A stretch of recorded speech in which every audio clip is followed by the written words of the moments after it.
Herkese salamlar. Bugün sizlərlə sadələşmiş vergi haqqında danışacağıq. Elə bu ərəfələr bildiyimiz kimi artıq vergi mövzumudur. Ona görə də gəlin başlayaq. İlk öncə görək sadələşmiş vergi nədir və necə ödənilir. Sadələşmiş vergi əsasən həm fiziki şəxslər üçün nəzərdə tutulur, həm də hüquqi şəxslər üçün. Amma belə bir şey də var ki, sadələşmiş vergidə həmçinin də aylıq onlarda sabit vergi ödəyicilər siyahısı da var. Yəni bunlara kimlər daxildir? Məsəl üçün onlar birbaşa sadələşmiş vergi ödəmirlər. Sadəcə olaraq lisenziya alırlar və həmin lisenziya ərzində müəyyən müvafiq təyin olunmuş məbləği ödəniş edirlər və hesabat verirlər. Bunlara kimlər daxildir? Taksi fəaliyyəti ilə məşğul olanlar, idman mərc oyunları ilə məşğul olanlar, gözəllik salonları və s. kimi sərbəst çalışanlardır ki, bunlar aylıq sabit vergi ödəyicilər sayılır və daha çox fiziki şəxslərdir. Çünki onların xüsusi olaraq bir şirkəti yoxdur və onun üçün də sərbəst olduğuna görə bu formada ödəniş edirlər. Yaxşı, bəs görək sadələşmiş vergi hüququ kimlərə məxsusdur və ümumi qısa məlumat verək. Sadələşmiş vergini digər vergilərdən həmişə qarışıq salırlar. Nəyə görə? Çünki elə fikirləşirlər ki, əgər sadələşmiş vergi verirəmsə, mütləq şəkildə mənfəət vergisində olduğu kimi ƏDV də verməliyəm. Əslində bu yanlış fikirdir. Sadələşmiş vergi ƏDV-siz vergidir və bu ƏDV-siz vergi olduğuna görə də burada heç bir ƏDV qeydiyyatı olmur və heç bir proses aparılmır.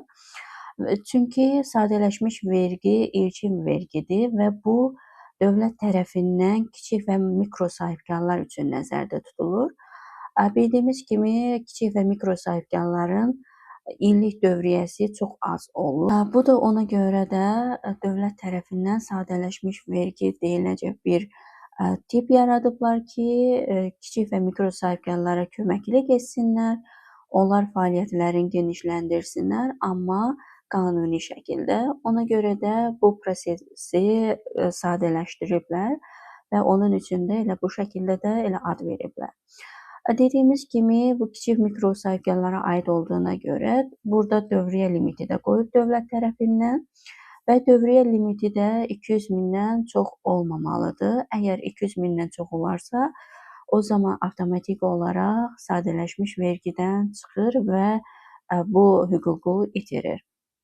Və sonra gəlir bəyannamə təqdimatı. Bəyannamə təqdimatı bildiyimiz kimi sadələşmiş vergi rüblükdür. Rüblükdəki ildə 4 rübl olduğuna görə həmin rübl ərzində elə bir birinci rübl bitibsə, ondan sonraki ayın 20-sinə qədər ödəniş edilməlidir. Son zaman elə bir son müddət 20-sinə qədərdir. Əgər ödəniş edilməsə ciddi sanksiyalar olur. Bu ildə artıq həmin o sanksiyaları sərtləşdiriblər. Nə üçün? İndi biraz sonra onu izah edəcəm. Daha sonra gəlir vergi dərəcəsi. Vergi dərəcəsi də burada artıq sahibkarlığa görə bölünür. Sadələşmiş vergi dedik ki, həm fiziki şəxslərə aid olunur, həm də hüquqi şəxslərə. Əgər fiziki şəxsdirsə, bu özü evdə çalışırsa, sərbəst çalışandırsa, misal üçün bu onlayn çalışandırsa, o zamanı o gəlirinin 2%-ni vergi verməlidir. Gəlir deyəndə bəzən qarışdırırlar, net profitlə elə fikirləşirlər ki, onu hesablayıb çıxırıq. Əlbəttə ki, sadələşmiş vergidə bu belə hal yoxdur. Sadələşmiş vergi ümumi gəlirdən tutulan faizlə hesablanır. Bu nə üçün 2%-dir? Çünki bildiyimiz kimi evdən çalışan il ərzində 200 mindən çox dövriyyə edə bilməz. Maksimum onun il ərzində 10 min və yaxud da 20 min dövriyyəsi olar. Onu nəzərə alaraq faiz dərəcəsini aşağı qoyublar ki, yəni nə qədər qazancı olarsa rübl ərzində o 2%-ni tutulur. Və sonra gəlir ictimai iaşə obyektləri. İctimai iaşə obyektləri artıq bu həm fiziki şəxs ola bilər, həm də hüquqi şəxs ola bilər. Əgər məsəl üçün bu restoranlar və yaxud da ictimai iaşə obyektləri ilə fəaliyyət ilə məşğul olan şəxslər əgər şirkətdirsə, o zamanı artıq bu hüquqi şəxs hesab olunur. Yox, əgər fərdi şəxsdirsə, artıq bu fiziki şəxs hesab olunur. Amma dövriyyəsinə görə 8% ödəməlidir. Yaxşı, birdən deyək ki, restoran sahibidir. Restoran sahibi ödəniş edir və illik dövriyyəsi artıq 200 mindən çox oldu. O zamanı nə edə bilər? O zamanı dedik ki, ya o çıxıb mənfəət vergisinə keçməlidir və yaxud da gəlir vergisinə, ya da ki, sadələşmiş vergidə qala bilər. Bu halda qala bilər ki, sadələşmiş vergidə qalmaq könüllüdür. Ancaq rübl qərzində mütləq şəkildə məlumat verilməlidir. Əgər məlumat verilmirsə, o zamanı vergi tərəfindən avtomatik olaraq çıxarılır. Amma məlumat verilirsə və könüllü şəkildə qalmaq istəyirsə, o zamanı fərqi yoxdur. Neçə faizindən ödəyirsə, standart olaraq 8% gəlirdən tutulacaq. Buna görə də bəzən olur ki, restoran sahibləri bəzi ƏDV-yə görə mənfəət vergisindən keçməmək üçün könüllü şəkildə 8% vergisdə qalırlar. Fərqi yoxdur. Məsəl üçün, elə ola bilər ki, restoran sahibi olsa da, məsəl üçün, sezonluq işləyən bir şirkətdir, onun gəliri az olsun, amma fərqi yoxdur, o 8% vergi ilə verməlidir. Bu halları da nəzərə alaraq, əgər razıdırsa qalır. Yaxşı, bəs deyək ki, nə zaman məsəl üçün restoran sahibidir, bu nə zaman mənfəət vergisinə könüllü keçir, o zaman ki, bunun xarici şirkətlə əlaqəsi var. Yəni, bütün məhsulları əgər ölkəyə xaricdən gəlirsə, məsəl üçün, bildiyimiz kimi, iri həcmli şirkətlər var ki, bu iaşə obyektləri olsa da, mənfəət vergisinə keçiblər. Məsəl üçün, KFC-dir, McDonald's-dur və s. kimi. Niyə? Çünki onların məhsulları, yəni malları xaricdən gəlir və xaricdən gəldiyinə görə gömrükdə bunlar ƏDV-ləşir və həmin o ƏDV geri qaytarılmasına görə də ona sadələşmiş vergi sərf etmir, daha çox mənfəət vergisi sərf edir. Ona görə də o könüllü şəkildə mənfəət vergisinə və yaxud da gəlir vergisinə keçir ki, mənə daha çox ƏDV geri qayıtmasına görə bu sərf edir. Bu halları nəzərə alaraq şirkət sahibi və yaxud da fiziki şəxs seçim etmə hüququ vardır. Sərbəst şəkildə də keçə bilər və yaxud da qayıda bilər. Daha sonra gəlir lotereya mərc oyunları ilə məşğul olan şirkətlər. Bunlar 6-4% dərəcəsi nəzərdə tutulub. Bəzən bu 6-4%-i operator və yaxud da elə düşünürlər ki, udan şəxs ödəyir. Əslində bu yanlış bir fikirdir. 6-4% o zaman tutulur ki, 4% sadəcə olaraq kartla satılarsa, yəni onlayn şəkildə satılarsa tutulur. Yox, əgər nağd formasında satış olunursa, o zaman operator və yaxud da ki, şirkət sahibindən 6% vergi tutulur. Və sonra gəlir, yaxşı, bəs dövriyyəmiz bizim deyək ki, xüsusi haldır və dövriyyəmiz olmadı. O zaman dövriyyə olmadısa, nə edirik? Biz ümumi gəlirimizə görə mütləq şəkildə dedik ki, rüb ərzində bəyan verməliyik. Və bu bəyan ərzində, məsəl üçün, 0 qazancımız olub və heç bir qazancımız yoxdursa, o zamanı biz 0 azenlik vergi veririk. Yəni, burada artıq heç bir ödəniş olunmur, amma mütləq şəkildə bəyannamə verilməlidir. Əgər bəyannamə verilməsə, o zamanı bizdə hər hansı bir əvvəlki dövriyyədən 1% tutmur. Sadəcə olaraq xəbərdar, ilk dəfədirsə xəbərdarlıq gəlir. Yox, əgər bu təkrarlanırsa, o zaman cərimə gəlir. Bu cərimə də 40 AZN miqdarındadır, amma mütləq şəkildə bəyannamə verilməlidir. Sadələşmiş verginin əsas mahiyyəti odur ki, mütləq şəkildə fərqi yoxdur, gəlirin oldu, olmadı, bəyannamə verilməlidir. Hər ilin rübün sonraki ayının 20-sinə qədər. Ona görə bu halları mütləq şəkildə nəzarətdə saxlamaq lazımdır. Yox, əgər mən, məsəl üçün, elə adamlar düşünür ki, mənim yoxdursa, bəyan verməyim, bu özü nəzərdə saxlayacaq, bu yanlışdır. Yaxşı, sonra gəlir vergi öhdəlikləri. Yaxşı, vergi öhdəlikləri nədir? Vergi öhdəlikləri qeyd etdiyimiz kimi rüb ərzinin də nəzərdə tutulur. Yəni qeyd etdim ki, hər rübün sonrakı ayın 20-sinə qədər ödənilməlidir və yaxud da bəyan edilməlidir. Nağdsız ödəniş olur. Yəni bu xüsusi olaraq bizim newtaxgov.az saytından qeydiyyatdan keçib ödəniş edə bilərsiniz. Əgər siz mühasibsinizsə, sizin şirkətiniz sizə müəyyən verməlidir və asan imzası olmalıdır və həmin o asan imza ilə yanaşı PIN kodlar olur. Həmin PIN kodlardan istifadə edərək ödəniş etməlisiniz və bəyannaməni doldurmalısınız. Növbəti dərslərdə bu haqqında da danışacağam. Və yaxud da ki, siz özünüz fiziki və ya hüquqi şəxssiz, özünüz doldurmaq istəyirsiniz bəyannaməni, o zaman yenə də eyni proseslə davam edirsiniz və özünüz doldurursunuz. Daha sonra belə bir bəyannamə ödənişləri də var ki, misal üçün MMDSS-lər ödənişidir ki, bu da icbari tibbi sığorta ödənişləridir. Artıq bunun da üzərində ciddi bu illər düşüblər və hər bir vergi ödəyicisi mütləq şəkildə bunu ödəməlidir və müəyyən dərəcədə bunun qiyməti də artıq bu səfər bu il dəyişdi. Daha sonra gəlir ödəyicisi ola bilməzlər. Belə bir senaryo quraq. Biz edək ki, biz özümüz mühasibi və bizdən konsulting almaq üçün bir şirkət yaxınlaşır və bizə dövriyyəsini göstərir. Yeni başlayan bir sahibkardır, yəni kiçik mikro sahibkarlardan biri ola bilər və bizə qeyd edir ki, yaxşı, mən indi hansı vergi ödəyicisi olmalıyam. Biz əslində misal üçün baxsaq görsək ki, dövriyyəsi 200 mindən aşağıdır və kiçik mikro sahibkardır. Əslində deyilə bilər ki, sən sadələşmiş vergi ödəyicisi olmalısan.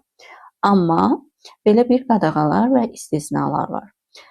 Bu qadağalar istisnalara görə hər kəs sadələşmiş vergidən istifadə edə bilməz. Bunlar kimlərdir? Bunlar banklardır, xüsusi icazə ilə çalışanlardır, lisenziyalılardır. Yəni bunlar şirkət tərəfindən ilk növbəsi dövlət tərəfindən nəzarət götürüldüyünə görə, məsələn, banklar, sığorta, investisiya fondları vergi ödəyicisi ola bilməzlər. Məsəl üçün, icarəyə royaliti olan şəxslərdir. Bunlar, məsəl üçün, gəlirləri sadələşmiş vergi ola bilməz. Sonra, bina tikintisi ilə məşğul olanlardır. Sonra, lisenziyalı işləyən, məsəl üçün, bağçalar ola bilər. Və yaxud da ki, aksizli mal istehsal edənlərdir. Məsəl üçün, tütündür, alkoqoldur və s. kimi. Bunlar yarandığı ilk gündən avtomatik olaraq ya mənfəət vergisi verməlidirlər, ya da gəlir vergisinə verməlidirlər. Bunlar sadələşmiş vergi verə bilməzlər. Həmçinin də topdan satış ticarəti ilə məşğul olan şəxslər. Bunlar, məsəl üçün, topdan satış olduğuna görə artıq avtomatik olaraq hesablanır ki, bunların gəliri çoxdur. Ona görə bu sadələşmiş vergidən çıxaraq yarandığı ilk gündən artıq digər vergi növünə yönəldilir. Deməli, bizdə, misal üçün, bizə gələn şəxsləri, şirkət sahiblərini konsulting edərkən ilk öncə bu şeylərə də diqqət etmək lazımdır. Deməli, əsas vacib olan amil təkcə onun dövriyyəsi və yaxud da onun mikro və yaxud da hər hansı bir kiçik sahibkar olması deyil, həmçində fəaliyyət göstərdiyi sahələrə də diqqət yetirmək lazımdır. Bunlara əgər diqqət edirsək, biz düzgün məsləhət verə bilərik. Daha sonra gəlir 30% qaymə şərti.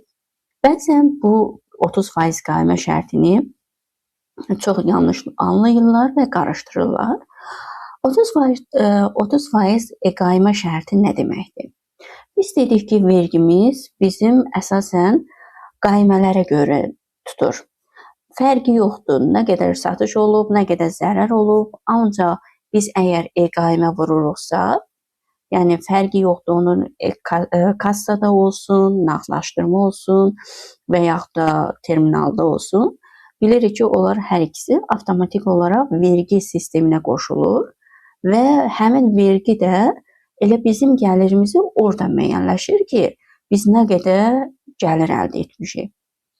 Bu həmin o 30% qayma da odur ki, Əgər biz il ərzində bu 30% qayməni keçsək, o zaman bizim sadələşmiş vergi ödəyici statusumuz avtomatik olaraq ləğv olunur. Düzdür, biraz öncə qeyd etdim ki, məsəl üçün restoran sahiblərində olur ki, bu problem olarsa, onlar könüllü şəkildə qalma şansları var. Amma digər sahələrdə işləyən şəxslər əgər bəyannamə verməzsə və xəbər etməzsə vergiyə, o zaman avtomatik olaraq ləğv olunur və o keçir ya mənfəətə, ya gəlirə. Mənfəət gəldisə, yanında mütləq şəkildə ƏDV-si də gəlir. Bu da böyük bir problem olur və ona görə də mütləq şəkildə bir mühasib kimi, bir şirkət sahibi kimi bu 30% qayməni nəzarətdə saxlamaq lazımdır. Deməli, təkcə dövriyyəni deyil, təkcə fəaliyyəti deyil, həmçinin də bu qaymələr nəzarətdə saxlanılmalıdır. Yaxşı, deyək ki, tutaq ki, nəzarətdə saxlamamışıq və artıq heç bəyannamə də göndərməmişik və vergi avtomatik olaraq bizim statusumuzu ləğv edib. İndi bizim fiziki şəxs isə gəlir vergisinə yönəldib, şirkət isə bizim mənfəətə yönəldib. Amma biz istəmirik orada qalaq, çünki bizə sərf eləmir ƏDV-si, 20%lik gəlir vergisi vermək və yaxud da hər hansı bir vergi vermək. Biz istəyirik ki, yenidən sadələşməyə qaydaq. Bu necə ola bilər? Bu biraz çətin məsələdir. Niyə? Çünki biz inandırmalıyıq ki, vergini ki, bizim gəlirimiz 100 mindən aşağıdır. Yəni, bir il ərzində biz gəlirimizi 100 min saxlamalıyıq. Yəni, fəaliyyətimizi bir il ərzində tənzimləməliyik və onu vergiyə sübut etməliyik. Bu da biraz çətin məsələdir. Bildiyimiz kimi, əgər biz fəaliyyət göstəririksə, mütləq şəkildə bu aşmalıdır və həmin ərəfədə də biz artıq müraciət edəndə vergi də ciddi nəzarətə götürür. Yəni, biz misal üçün bəzən sahibkarlar qaymə vurmur və çalışırlar ki, yayılsınlar və nağdlaşdırma edirlər və bu nağdlaşdırma nəticəsində də ola bilər ki, ciddi cərimələr olsun, sanksiyalar olsun. Bu da biraz problemli məsələdir. Ona görə də mütləq şəkildə bu 30% qayməni şərtini nəzarətdə saxlamaq lazımdır. Və nəzarətdə saxlamanın da iki yolu vardır. Bir, qeyd etdiyim kimi, qeyri-qanuni yol. Yəni, bu bəzən çox tanış olan mənzərə ola bilər ki, hər hansı bir şirkətdir və yaxud da restoran və digər sadələşmiş vergi ilə işləyən şəxslər birdən-birə, məsəl üçün, rüb sonunda və yaxud da vergi ərəfəsində bunların, məsəl üçün, terminalları işləmir, sistemləri donur və s. kimi. Bu da onların vergidən yayınmasına gətirib çıxardır və bu bəzən olur ki, vergi müfəttiş ekspertləri tərəfindən müntəzim olaraq yoxlanılır və cərimələr oluna bilər. Bir də var qanuni yol tərəfindən. Qanuni yol odur ki, nəzarətdə saxlanılmalıdır və bu artıq idarə olunmalıdır. İndi o mühasibə görədir, necə idarə olunur və xəbər verilməlidir şirkət tərəfinə, şirkət rəhbərinə və ona uyğun addımlar atılmalıdır. Sonra gəlir azad olmalar, güzəştlər və qeyd edək ki, azad olma güzəştlərimiz də var bizim. Bu, hansı sahələrə aiddir? Daha çox kənd təsərrüfat sahələri və media. Bu, kənd təsərrüfat sahələri ona görə azaddır ki, bildiyimiz kimi, əsas verginin stimul vermək üçündür. Yəni, bu kənd təsərrüfatını dəstəkləyir və onun o sektorun inkişafına yönəlmək məqsədi illədir. Həmçinin bu, media subyektlərinə də aiddir. Onlara da müəyyən güzəştlər olunur ki, bu media fəaliyyəti stimullaşdırılsın və inkişaf etsin. Bundan yanaşı da mikro sahibkarlar üçün də MDSS sığortalar da güzəştlər olundu. 25% çıxılır bu güzəştlərdən. Bu da onun maliyyə yükünü azaldır və iş mühitini yaxşılaşdırır. İndi isə qısa desək, məsəl üçün 2026-cı ildə bəzi yeniliklər də oldu. Bu yeniliklər daha çox elektron nəzarətə, sanksiyalara sərtləşməsinə yönəldildi. Çünki biraz öncə də qeyd etdiyim kimi, bəzən 30% o e-qaimənin yönətmək üçün bəzi hiylələrə əl atırdılar və ona görə də elektron nəzarət gücləndirildi, sanksiyalar sərtləşdirildi. Bu da dövriyyənin və e-qaimənin gizlədilməsinin qarşısı alınması məqsədi ilə istifadə olundu. Yəni də sosial sığorta güzəştləri də oldu ki, burada sosial sığorta güzəştləri nəticəsində də fəaliyyəti dəstəkləndi mikro sahibkarların. Bir sözlə indi qısa yekun desək, deməli sadələşmiş vergi sadə və əlverişli vergidir və ən əsası da ƏDV-siz vergidir.